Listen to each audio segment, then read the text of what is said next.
Welcome to the Celebration of You. I'm your host, Holly Dowling. I'm thrilled to share with you incredible people from all over the world who are living and leading extraordinary lives.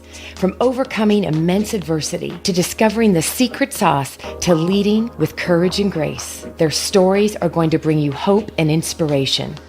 Now, let the stories begin. Oh, am I so excited for today's guest? And I know that everybody that listens, and I just always like to thank you. Thank you for everyone around the world that has truly affirmed the passion and mission of sharing amazing stories from incredible people like yourself from around the world. And this is how we make impact. This is how we change lives. Today's guest already just blew me away again.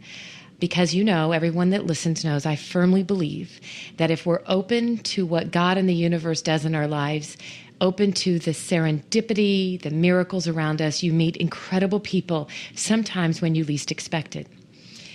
And today, I feel like I get to share with you and the world what I'm calling one of my new best friends. And actually, we just realized we're having an anniversary 2 weeks ago today. Welcome. The gorgeous, the amazing, the talented, and the brilliant Jennifer Jones. Hi, Jen. Hi, Holly. How are you? I am phenomenal, and I just can't believe we're having a 2-week anniversary. I know. Happy anniversary. I'm so excited to be talking to you, especially today. Well, I love how you said that. You go, we're having an anniversary. And I'm like, we are? You're like, yeah, 2 weeks ago today. And it was 2 weeks ago today. We were both sitting together at this amazing event honoring Girl Up for the United Nations Foundation, both passionate about women. And as I got to know you, Jen, I mean, it didn't happen, within 30 minutes, I was running around having everybody meet you because I'm like, this woman has an amazing story. And your partner, Cynthia, if I could have figured out how to have you both on the show, make it happen like that, you'd both be with me because she's just as remarkable. Well, Cynthia is indeed a remarkable woman, and she's just fine having me talk to you today solo. And I hope I do the both of us justice.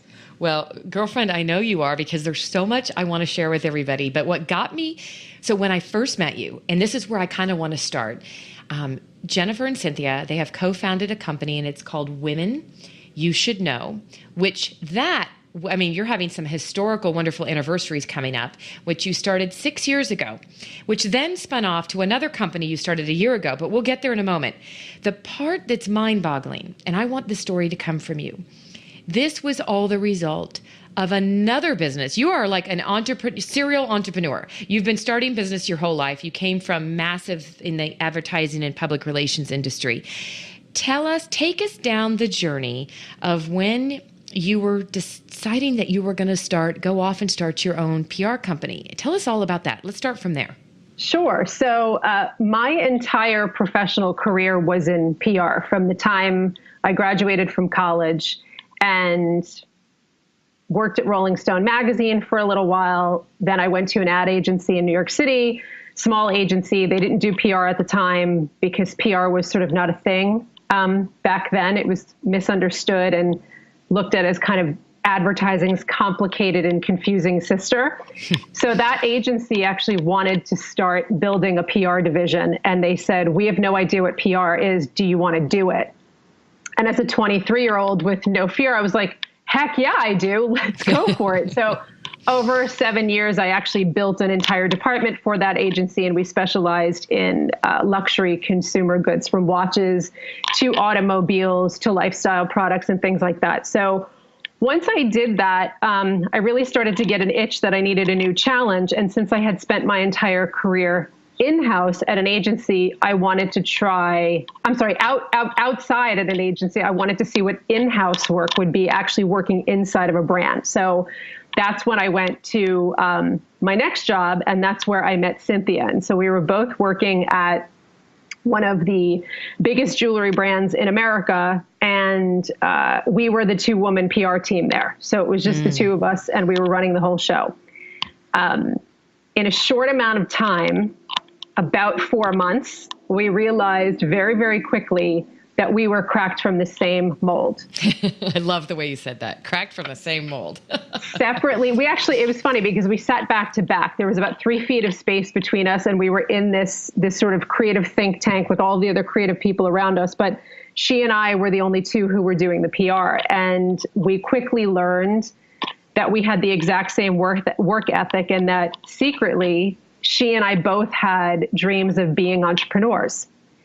So people in the industry that we were in knew us very well. And we had many people say, how do I get PR people like you? I want to hire people like you to do work for me. I can't find anybody like you. And I think it was about the 12th person within the watch and jewelry industry that said that to one of us or asked us simultaneously. And we just looked at each other and we said, this is our moment. The universe is speaking to us. We can do this. We can start our own agency and service these people in a way that clearly they're not being serviced now. So that's what we decided to do. And it was actually 16 years ago this summer, we made that decision. Wow. 16 years ago. Well, that would be right, because this is the next part of the story. Yes. Yes. Oh, yep. So we both gave notice at the job. And we were in the month of September at this point. Cynthia stayed on because we are two conscientious women, so we didn't want to leave the company with zero department because there was a lot happening. So she stayed on, and I left to start actually opening the business and doing all the logistical things that needed to be done. So on September 11th, 2001, I had an appointment with the phone guy who was installing the phone lines in our new office, and the office sat 1 block south of the World Trade Center. So obviously that appointment never happened that day. And that night, when we were able to sort of regroup to a degree that we could, still being very, very confused and upset, and couldn't wrap our heads around what had happened to our city, to the world that day, to humanity. We just sort of looked at each other and said, what do we do from here? And it was too soon to make that decision, but within 24 hours, we did make a decision. And we said, you know what? We took this leap of faith. We still have the opportunity to move forward, and we're going to go for it. So we forged forward with the business at probably one of the worst times in the history of the world that anyone would even think to start a business. Yeah. And yet, every minute of everything that started to happen, it was like it was all supposed to happen. As sad as it is, it was like this was part of the journey that you now get to share. Like just all the things that began to happen for you guys, literally without even a phone line. So take me, Jen, to I don't even know where to go. I always get goosebumps every time you tell the story. But take us to, what was the next monumental moment for you that was really looking back, this journey had to happen like this? So we landed our first small client within a month. And that same month, the jewelry company that we had worked for hired us back as consultants, which was a great boon to the start of our very new business to have capital coming in. And then by January of 2012, we landed our first big client, which was Tourneau, which was incredibly exciting. And things just kind of catapulted from there. And, over a number of years, we actually took this idea and built it into an award-winning PR and event marketing agency. And we worked for international brands, domestic brands, small, large, and it was very, very exciting. And then you had an anniversary coming. We did. Yes. We did. So nearing the 10-year anniversary of Outhouse, that's what the agency was called, still is called. We got to the point where we sort of started assessing the type of work that we were doing, and we were heavily involved in fashion and accessories, and it was all very exciting, and it was very glamorous, at least on the outside. And we kept feeling like there was something more that we could do. As I like to say, my soul started to feel like it was turning a little bit black, because I kept saying, what am I actually contributing to the greater good of the world? And one thing that would always happen is that whether we went to an event or we were producing an event, I would always meet someone, Cynthia would meet someone, a woman, and we would say, how is it possible that we do not know what this woman is doing? Everybody needs to know her story. She's amazing. She's doing something amazing. Why is she not being talked about by the media? So this would happen over and over again. And that's when a light switch went off in both of our brains. And we said, you know what? We've been on the pitching side of editorial now for 10 years. Now we're going to flip it. We're going to actually build the editorial platform where we can tell the stories that we want to tell. We can talk to women the way that they deserve to be spoken to. We can talk about women the way that they deserve to be spoken about. And we can really celebrate one another and support each other through storytelling to inspire. And so that was the inception of Women You Should Know, which we launched on the 10-year anniversary of Outhouse. Well, and Outhouse, by the way, we missed that part. That's the name of the company you guys started. The minute you, yeah. Yes. Mm-hmm. Yes. Yeah. Yes. So we picked that name on a long walk in Central Park. We kept looking at each other going like, okay, now we've decided to start a business. Now we have to come up with a name. And we didn't want to be Jones and Hornig. Like we don't want to sound like a law firm. We weren't those people. And we said, we're PR people. Our clients' names are supposed to be in lights, not our names. So it can't be that. And so we were in the middle of this very casual conversation. And Cynthia said, well, we're an agency, so we're on the outside. And I said, right, we're not in-house anymore. We're in-house, but on the outside. And we literally looked at each other and we were like, that's it. It's Outhouse. I just love that. When you told me that, I'm like, Outhouse. I mean, how classic is that? Okay, seriously though, this is the next part of the story that, I mean, for anybody listening, it's going to be goosies. Because I truly believe, I have written all over, Jen, that what I believe you and Cynthia have truly done, follow your souls and follow your calling. Because every decision you've made, there's been another monumental sign that you're on the right path. So take us to when Outhouse, Women You Should Know, right? You've now got that launched. And you guys are wanting to do something really special. Wasn't it for the 10-year anniversary of 9/11 in honor? Yes, actually. Well, so when we came up with the concept of Women You Should Know, sort of as an editorial-based brand, we wanted to figure out, what we would do to launch it. And because we were launching on our 10-year anniversary of Outhouse, which also was the 10-year anniversary of 9/11, we wanted to be respectful of the day without taking advantage of it. And so we started thinking about the women of 9/11, specifically were women first responders. And we kept thinking about the news footage that we had seen in news coverage, and we didn't recall seeing a single woman first responder. You saw lots of male EMTs, firefighters, NYPD, FBI, et cetera, et cetera, et cetera. But we kept saying, where were the women? There had to be women there. So we kept digging, could not find anything, called friends in the media and said, do you have any footage of, women on 9/11 actually doing the hands-on work in the pit? Came up empty every time. So Cynthia, who's also an amazing private investigator in her spare time, did some really deep digging, and she kept coming up with this one name, Brenda Berkman. We had no idea who Brenda Berkman was. We just knew she was an FDNY captain. So we found Brenda, who had since retired, through an art blog because she now is an artist, and we got in touch with her, and we told her who we were, and we said, we'd like to tell your story.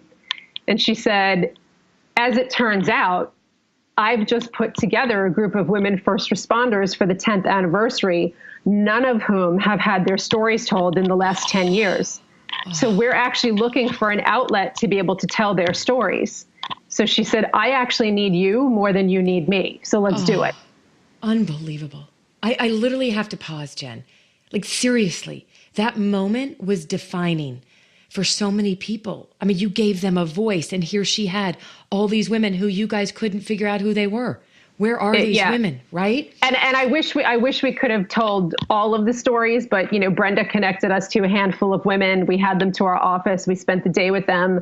We heard about their experiences that day and the months following, and also several of them have very, very serious health issues as a result of working in the pit and in amongst all of the debris. And so it was very inspiring. It was very heartbreaking at the same time.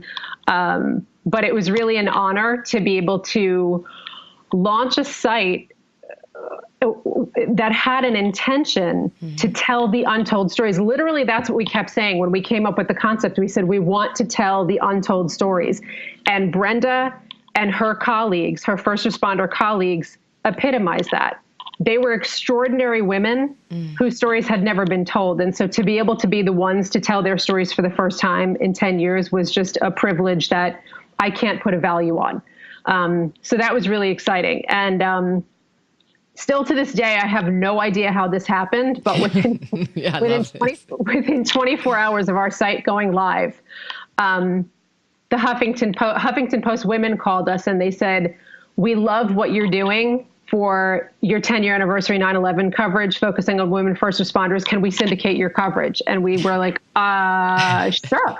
I'm like, do we have to think about it? Hold on. Right. And I mean, honestly, to this day, we still, and keep in mind, we are PR people, so we sort of know how these things go. We do not have any clue how they even heard about us. It's not like the site was indexed in Google yet. Like, we have no idea how it happened, but it was one of those very serendipitous moments. And, that obviously being a 24-hour-year-old brand or a 24-hour-old brand, and then being featured on HuffPost Women. And not only did they syndicate our content, they told the story about what we were doing and kind of profiled women you should know. So that just really pushed us out of the gate like a rocket. And we have been growing by leaps and bounds ever since. It's just unbelievable. And the gift, I want to keep going back to the gift that you and Cynthia gave these women, right? Like in the honor, and like you always use the word humble, and I love that word. Like you were just in such a state of, you were honored and yet humbled to be that voice, but the timing of everything. And now you have like, I mean, I don't even know how many ridiculous people, over 1 million people, right? On Women You Should Know. You've got an amazing, I can't wait for people to go out and look at it and see all the stories and all the remarkable stories of people you're profiling and sharing. And then this has catapulted another whole business that you're celebrating today as we record this. So tell us about that. What the spinoff is. Yeah. So about 5 years into Women You Should Know, again, this is what we do. We sort of get an itch and say, like, what else can we do? How else can we better support women? How else can we better celebrate them? And being entrepreneurs, we know that one of the greatest roadblocks to getting something off the ground, especially for women, is capital. So we said, okay, what could we do with that? How could we help women raise money? And then we started looking at the pitches that were coming into the site. And consistently, we would get pitches from women who were running campaigns on Kickstarter and Indiegogo and saying, I'm running this campaign. I want to get in front of the Women You Should Know audience because I think your audience might be able to get behind me. So we said, that's it. This is how we're going to do it. We can do everything all at once. We can build the platform for women and women-led gender diverse teams where they can launch their campaigns to get a new project, idea, product off the ground. And we can use the power of the Women You Should Know community that is, an amazing, diverse mix of individuals who all believe in the power of women and their ideas to change the world. We could get those campaigns running on Women You Should Fund in front of the Women You Should Know community. And then those two sister brands would therefore support each other. So it was like a perfect storm of, inspiration and empowerment. And so we actually launched the beta version of Women You Should Fund to a close group of friends, family, and some of our Women You Should Know community in September 2016. So a year ago in September. And look at what's happening today. Will you just share with everybody, as we record this, you are on the verge of, within a few hours, of celebrating a huge monumental moment. Yeah, let me give you the exact total, actually. So the very first film to run a campaign on our platform, which we are so excited to have them as part of it, is a film called Big Sonia. So it's Leah Warshawski made a documentary about her grandmother, Sonia Warshawski, who's a 91-year-old Holocaust survivor. And the movie is just amazing. And this woman has triumphed in ways that most people cannot even imagine. So Big Sonia is the story of her life. And she has this amazing message of love and hope. And everybody needs to see this film. But they were using the platform, Women You Should Fund, to raise $75,000 so that they could actually get the film into the most movie theaters from coast to coast. So as of right now, they have raised $73,466. So they are literally hours away from reaching goal, and we could not be happier for them. We're super excited. Oh, I'm so excited. And so where can people go?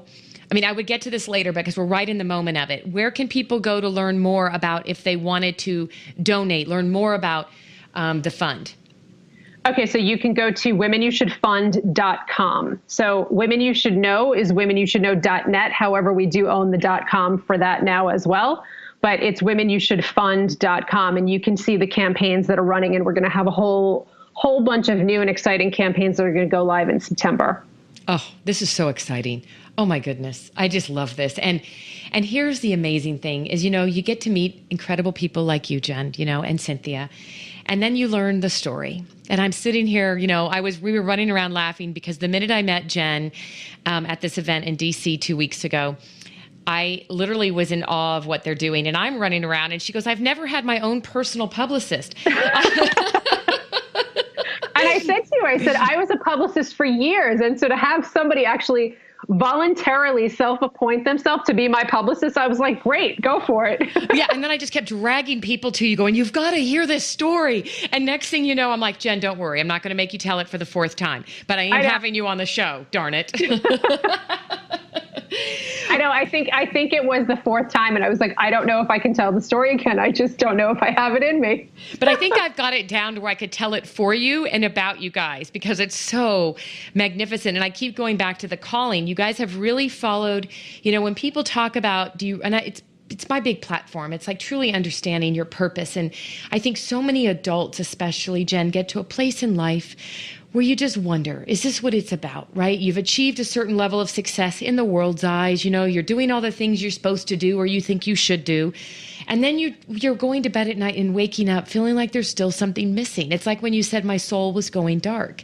Yeah. And I just think it's so important to be aligned with people that have similar values and similar, I call it life-minded, but, gang, please, seek out people that are truly finding their callings and not saying that it's easy, not saying that it's going to be like a silver platter. Everything's just going to happen the way it's supposed to happen. I mean, I've been an entrepreneur most of my life as well. But yet, you're doing something, Jen, for the greater good of our world, and you're using your soul to its highest purpose. And that's why it was so important for me to celebrate you. And unbeknownst to me, until maybe an hour and a half ago, I had no idea that this beautiful, magnificent spirit of Jen that we are getting graced with her company today, and your amazing tenacity, fortitude, perseverance to keep going and doing and living your passions in the midst of all of this. You have been battling and have been surviving and actually hit a 10-year remission for a very rare disease that you actually, if you weren't owning your health, talk about helping women own themselves and have a voice. If you hadn't owned your health and really fought for yourself, I mean, who knows how long it would have been. Will you tell us about this journey? Because this just made me go, wow, I just put you even higher up on my pedestal. By the way. Oh no, please don't do that. Pedestals are absolutely not necessary. Well, it is for me, for you. There we go. No, it's interesting because something that you just said, which piggybacks into this, is that, whether you want to call it a calling or an inspiration or just, seeing a path and jumping on it, that's what Cynthia and I have always done. It's not easy. I want to stress that. And yes, there have been these amazing serendipitous moments. Those serendipitous moments, though, have not come with ridiculous amounts of hard work, sacrifices of time, sacrifices of family, financial sacrifices. So serendipity helps, and answering a call in your heart or your soul matters, but you also have to be prepared for all of the work that goes into it. And, case in point, you have to be able to pivot when you're an entrepreneur because you never know when you are going to get sidetracked, and you can't predict anything, whether it's financial, whether it's personal, whether it's health, whether it's business-wise. There's so many things that can kind of get you off track.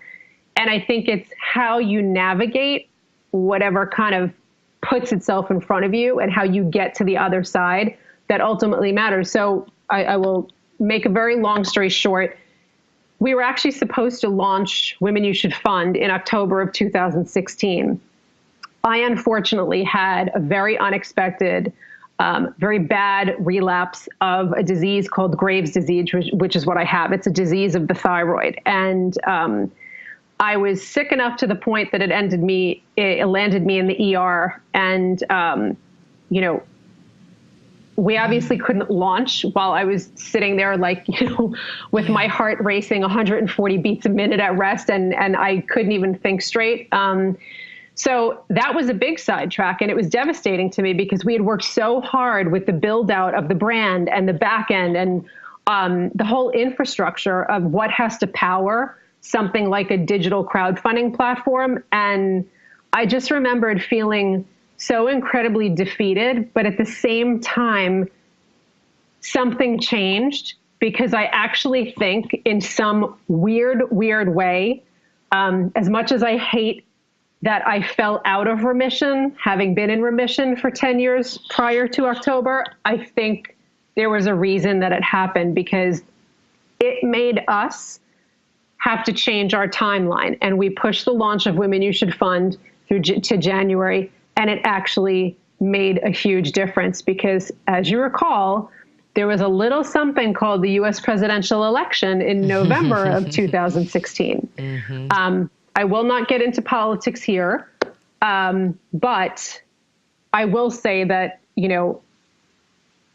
it was a devastating loss, I think, for the country and for women in particular. And what we found that was come January, when the dust and the emotion had kind of settled, women in particular were really looking for a place to be active. And I cannot tell you how often and how robustly we were thanked by members of our community for doing the work that we do every day. Not that we hadn't been thanked in the past, but it was a different level. People really were wanting to feel like they were part of a community. They were wanting to feel like they could go somewhere and feel good about being in a tribe of women, if you will, and also looking for ways to be active, because I think it woke people up to the fact that you cannot just coast. If you want to see something happen, you cannot wait for somebody else to do it. You have to be active in your life to be the change that you want to see, to help usher in the change that you want to see. And so I think that's sort of the silver lining takeaway from all of it. So, yes, it was horrible having a relapse, but it kind of happened for a reason. It's a weird way to look at it, but it sort of did, because it made us push back the launch until the first part of 2017, which was a very powerful time for women to be coming together and to looking for different ways to support one another. And we officially launched in March for Women's History Month, which, we celebrate women's history every single day. So to be able to actually have an official launch during that month made it even more powerful for us. Oh, and when you think about, again, I don't want people that are listening to miss the value, and it's not saying that every day is going to be easy. And I love that you said that. The difference is you see the glass half full. If we're willing to pause and see the events going on around us and realize that sometimes we try to control so much going on, and yet the greatest things that happen are when we let go of control and let the flow begin. There is a flow in this universe. There is a flow. And we as human beings are really good. We become very skilled at wanting to control the outcomes of everything. And by you being able to sit here going, boy, I was in the ER, had a massive relapse. And yet you could see the silver lining of the outcome of pushing back the platform launch. I would love to know, Jen, just for the women that are listening and the men, there's women and men all over the world that listen, empowering yourself. Can you give us just kind of an overview journey of what was that? What did you have to do to get to own your health? You were in remission for 10 years, but take us back to the symptoms and what you went through when you knew something's wrong. Can you just help us own our health, men and women? Yeah, I mean, I think the first thing that I noticed was that I went out for a run one day, and I was a regular runner, and I took about 20 steps and I couldn't go any further. And I was like, what's wrong with me? I was like, what, are my feet in cement? And I really, like, my heart started racing and I was having trouble breathing. And so I said, you know what, it's probably just hot and humid. Maybe that's why. I'll try it again tomorrow. And then the next day I went out for a bike ride, and I went on a really long bike ride, and I happened to be on the beach, and I couldn't bike back. I actually could not pedal the bike. I had no energy to do it. And I was so far away from where I was, and I did not have my cell phone with me. I was like, how's this going to work? No one knows where I am. How am I going to get back? And so I also didn't take water, which was very stupid. So if you go out for a run or a bike ride, that's going to be really long. Make sure you take water. That's my, fun fact for the day. But it was that. And then I had been away when that was going on, and I came home, and there were 3 or 4 separate occasions where I pretty much blacked out. Once was at the gym, and a woman helped me in the locker room. It was mortifying and humbling. Like, there I was, I had just gotten out of the shower, and I'm like falling on the floor. And it also happened on the street, and that's not fun in New York City, let me tell you that. So, I ignored it, still not thinking, because truth be told, I celebrated my 10-year anniversary of my remission. I was like, woohoo! The month before, I was like, I'm good. It's never going to happen again. So Graves' disease was the furthest thing from my mind. I was like, I couldn't figure out what was going on with me. So I wound up, after being immobile on a couch one day, like literally could not move, felt like I had the worst flu in the world, but I knew it wasn't the flu. Took myself to urgent care, and the doctor said, do you know that your heart rate's like 118 beats a minute at rest? And I said, I think I know what that is. And so it progressively got worse. And about 2 weeks later, I finally made my way to see an endocrinologist, and it was confirmed that that the Graves was back. So, but again, in the grand scheme of life, it sucked. Don't get me wrong. It totally sucked. And if anybody listening has Graves' disease, there are different degrees of it, and you know what it's like. It's hard to put into words for people who don't, but it can affect your eyes, your heart, your liver, and have a deep effect on your emotions because of the TSH receptors that are on all of these different organs in your body. But in terms of what other people have to deal with in their life, again, this is treatable. It's manageable. And so if this is what I have to deal with, I will take it. And that's why I don't really talk much about it. I don't complain about it, because it is what it is, and I'm going to be fine. But it is a wake-up call that, women in particular, because thyroid issues affect women more greatly than they do men. If something weird is happening and you're being told, I was told 10 years ago, because I dropped down to 111 pounds, which is really, really low for me. The first thing the doctor said to me was, she said, do we need to have an eating disorder conversation? And I said, what? Because I ate a pint of Ben and Jerry's last night, and the night before, and the night before, and the night before, and I can't put on weight. So I think there is a perception that if you look a certain way and you're a certain age, there can't be anything medically wrong with you. And that's not right. You need to find a doctor who's actually willing to listen to you. And fortunately, I did have doctors around me who helped me get to the point of figuring out what was going on. And I have a different group of doctors now, 3 women, and I call them my dream team. So my dream team is taking very good care of me, and I feel fantastic. So that's all good. And if I may, there's one thing that you said before that I wanted to quickly go back to. We were talking about the women first responders of 9/11, and you said, what a gift you gave them so that their voices could be heard.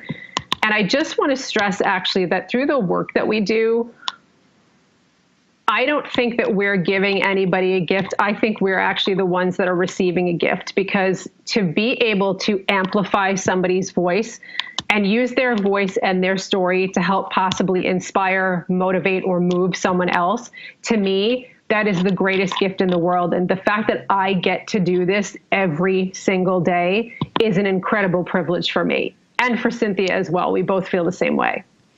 And I'm just thinking about all the people who are the recipients of hearing the stories, right? Like you're bringing an awareness to the world by sharing people's stories. It's just like with this show, right? Like it's sharing people's stories that are so, to me, it's the magnificence of the extraordinary you and what you're dealing with and maybe the adversity you've been through, but following a passion and not, life isn't going to be like an easy pay, as you said to me earlier, it's not like a paved road.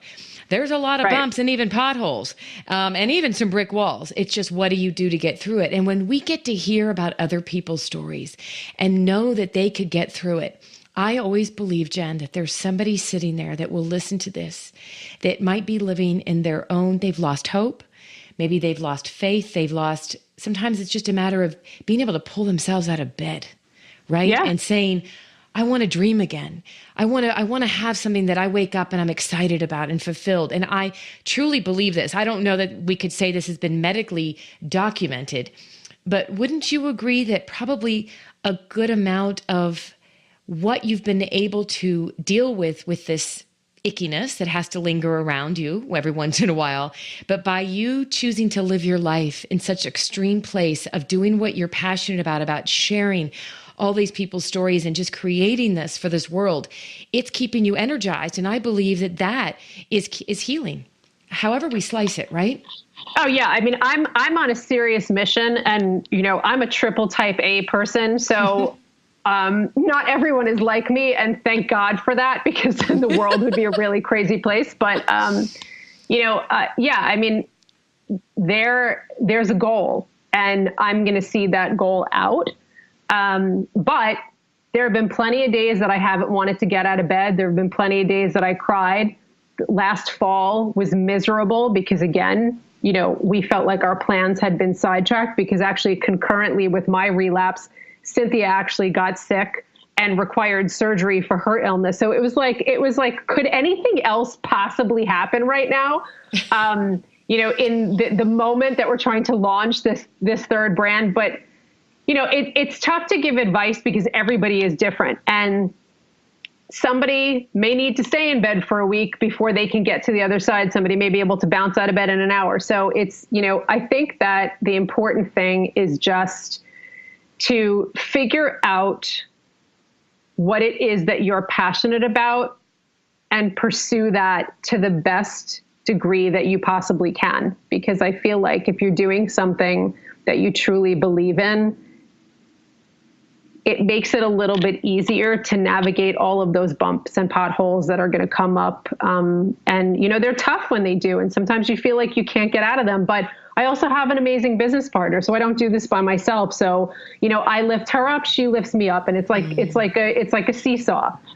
Just like when we were kids, she goes up, I go down, I go up, she goes down. Sometimes we balance out in the middle, and most of the time it's like that. But that's the amazing thing about our relationship. And I could not do this without her. I couldn't do any of this without her. Talk about gifts. Cynthia is my gift because, she's not only my partner in business, she is my best friend, and we've been through a lot together. And it's tough. It is very tough to be in business together. So, riding those waves together, it's been just such an incredible asset to have her by my side. And, I think she would say the same about me. Just to be around the two of you, I can be a testimony to what you just said. It's magnetic. The two of you bring so much joy and light to a room, and you are both so edifying of each other. So it's a beautiful thing. And I think I don't even know how to wrap this up, because I'm sitting here going, you just shared the greatest wisdom and advice. I typically ask my guests, what advice would you give your 25-year-old self? And you just gave it. You just said, figure it out what your purpose is and just do what you do with passion. And Jen, it has been my gift. I feel I got the gift today of getting to just shine the spotlight on you and learn more about you. And whatever I can do, I'm here for you both. I just am passionate about what you're doing. Will you tell everybody anything you'd love to know if they'd like to learn more about what you and Cynthia are doing, anything at all? How do they reach out to you? What is best for you for them to learn more about you and anything you have going on? Yeah, so you can go to womenyoushouldknow.net and you can go to womenyoushouldfund.com. And we are also all over on social media, Facebook, Instagram, and Twitter. So you can find us there. And Holly, allow me to give you a compliment, because I have to tell you that meeting you that day and spending the greater part of, I think it was 14 hours that we spent together. Yes. That was like a crash course in Jen and Holly, let's get to know each other. You're just truly, you're like a drug. You really are. Like, there's something about you. You just get sucked into your presence, and you're just an absolute delight to be around. And you're so incredibly inspiring.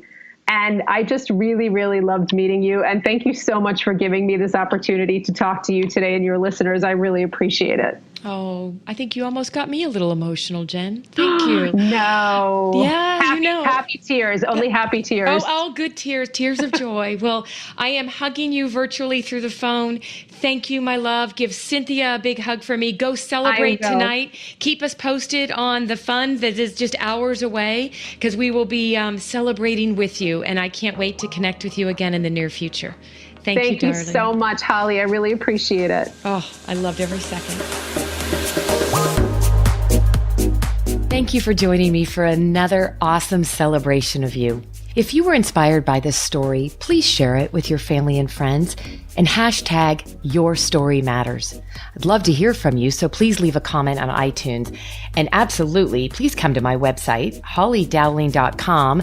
Leave a comment there too, and while you're there, pick up your free gift. Most importantly, though, just remember that your life is a gift from God. What you do with it is your gift back.